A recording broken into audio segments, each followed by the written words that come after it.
मी chef Krishna तुमच्यासाठी नवीन blog घेऊन आलो. तर हार्दिक सरांनी मला सांगितलं होतं का आज आपल्याकडं स्पेशल गेस्ट येणार आहे, त्यांच्यासाठी आपल्याला चिकन टिक्का द्यायचा. मी म्हणलं सर डन, मी तुमच्यासाठी काही करू शकतो.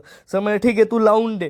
मग मी चिकनचे पीस कापून घेतले, 8 पीस कापून घेतले. मग त्याला मस्तपैकी मॅग्नेट वगैरे केलं. मग शीकमध्ये एक एक करून लावत होतो.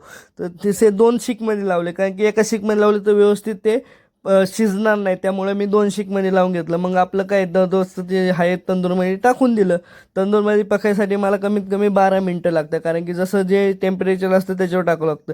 धूर बघा तुम्ही, धुराच्या याच्यावरून तुम्ही अंदाज लावू शकता की हे कसं व्यवस्थित बेक झालेलं आहे. कारण की कस्टमरला कच्चं देऊन चालणार नाही. कस्टमर हे आपल्याकडे आशेने येतो, त्यांना आपण कधी पण चांगलं देऊ. मग त्याला मस्तपैकी बटर बिटर लावून मग मस्तपैकी त्याला प्रिपेअर केलं. मग मोहितला मी काय म्हणलो, एक काम कर तू कस्टमरला जाऊन विचार कसं झालं. मोहित बोलला शेफ कुछ टेंशन नहीं, एक नंबर बोला है. कस्टमर बोला उसने खाना भी खाया. मी बोला ठीक आहे चल.